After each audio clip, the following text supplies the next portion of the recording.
Hey everyone, my name is Ford from NorCal Thrills, and today I'm bringing you an update from California's Great America for December 30th, 2023. In today's update, we'll walk around Great America and check out what the park has done for WinterFest. Let's get started.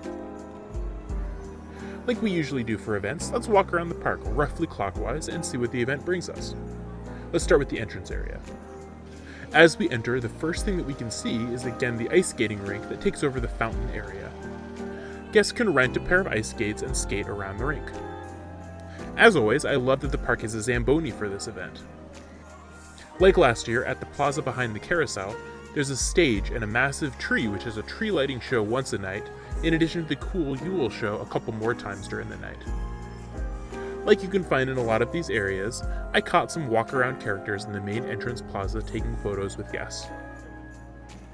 Continuing around, Orland's Place is all decked out for the holiday. I especially like these projections on the ground as you walked through. The themed bar is back again and called Blitzen's Bar this time around. Inside you can expect some cute little decorations with a selection of holiday drinks.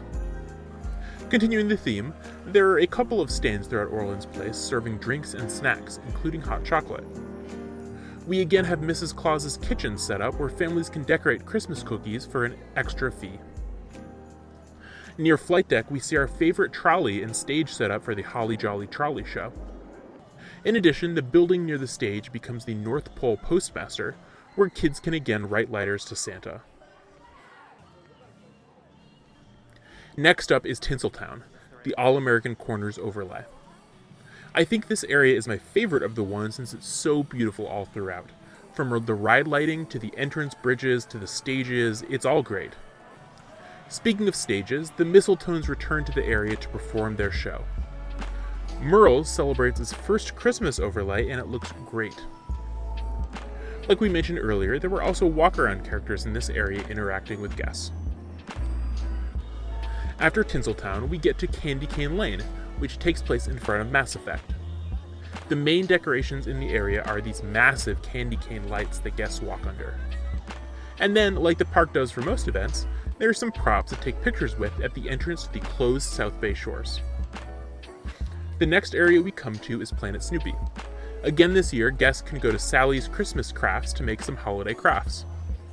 Over at Peanut Showplace, the park is again putting on a Peanuts Guide to Christmas, a song and dance show where your favorite Peanuts characters celebrate the holidays.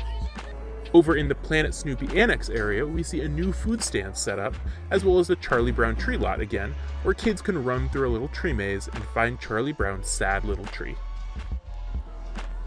Moving into NorCal County Fair for Planet Snoopy, we see that the back half of the area has the same gingerbread decorations that we saw last year, including my favorite decoration, the Jelly Filling Station.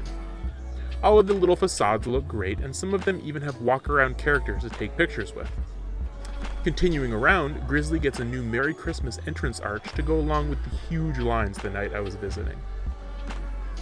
Pacific Gliders had these lovely lit trees next to it. Even the Larry the Chicken gets into the act, singing Christmas songs from his box. Like we've seen in years past, Redwood Rally gets a 12 Days of Christmas overlay with some new signs and lights throughout the course. Finally, the games get holiday overlays too. And now, let's finish up our trip around the park with Hometown Square. As we enter the area from NorCal County Fair, we see that the floral arch has been covered with lights, and the fire pits that usually sit in front of it have been moved behind it. This is the first year I've noticed this tree in front of Railblazer that's lit up with the colors of the coaster. In front of Railblazer, we get the same artisans set up selling their goods, although since it was the end of the season, when I visited, a number of the stands were closed. Over at the Great America Theater, It's Christmas Snoopy is playing again, and is a fantastic ice skating show that the park puts on. Also very cute is the return of the singing reindeer animatronics, who serenade guests with popular Christmas songs. And now let's wrap up our update with our one smaller change from around the park. Unfortunately, Tiki Twirl was still closed during my visit.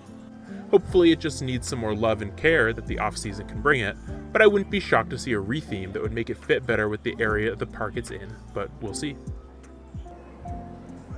And that'll wrap up our update for the day. In this update we mostly looked at WinterFest at Great America and all that it brought us. Largely, it was the same event from last year, which isn't a bad thing because the event is great, but I guess I was hoping for a few more new things. But either way, the park looks as great as ever, and I'm always happy to have more time with our rides. That was our last update from Great America for 2023, and we'll be there for opening day next year to see what changed over the winter.